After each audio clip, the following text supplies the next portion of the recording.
Magandang araw po sa ating lahat. This is Councilor Danny Dayanghirang sa lungsod ng Davao at sana po ay nasa mabuti kayong kalagayan. Ang ganda ng Davao, ang ganda ng Pilipinas, mahalin po natin ito. Very unfortunate, sunod-sunod po ang bagyo, ang typhoon. Dumaan ang, what you call this, Christine, sinundan ulit tayo ng bagyong Leon.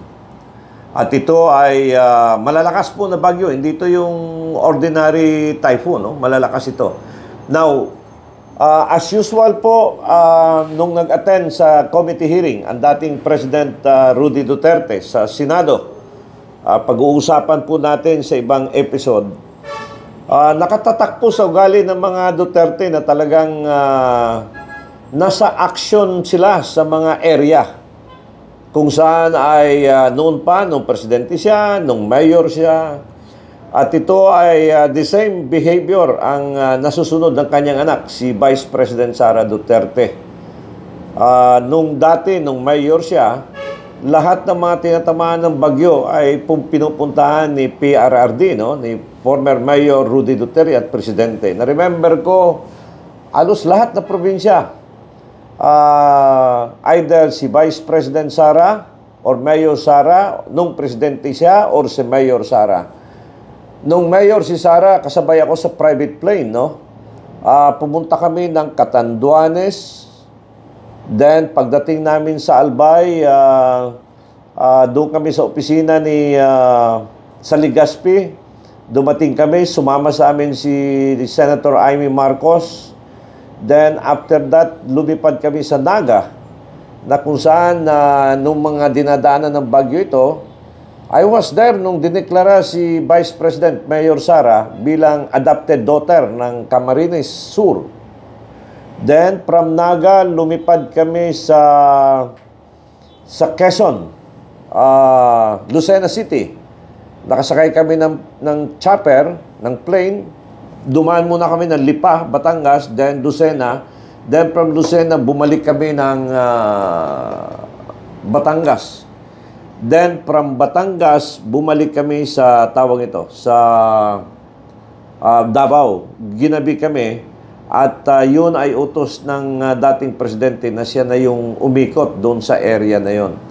So in short, itong mga Dutertes ay hindi pabaya at nagsishare ng sympathy doon sa mga taong mga tinatamaan ng kahirapan like typhoon. Si Pangulong Rudy Duterte ay bumisita noong October 29 sa Batangas. Kasama ang dating Pangulo at kasama yung mga empleyado ng Office of the Vice President. At sila ay bumisita doon sa Talisay at Laurel, Batangas.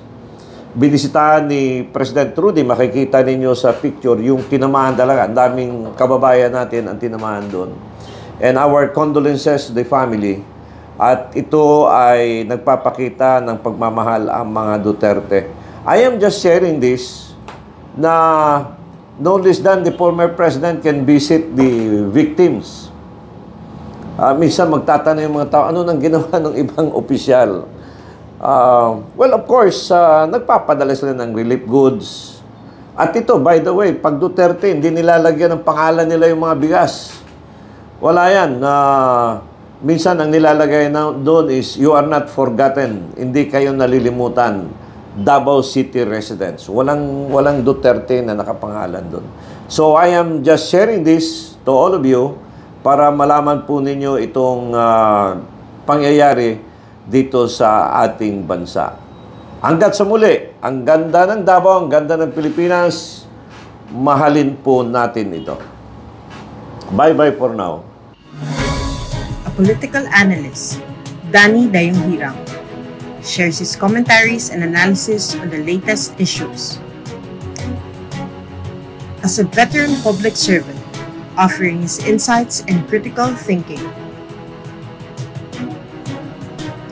As an educator, he speaks the truth that matters. Our seasoned legislator, Danny Dayanghirang, is live every Monday, Wednesday, and Fridays at 6:30 to 7:30 p.m. via Facebook. Follow us on our social media platforms for more details. Mahalin natin ang Pilipinas.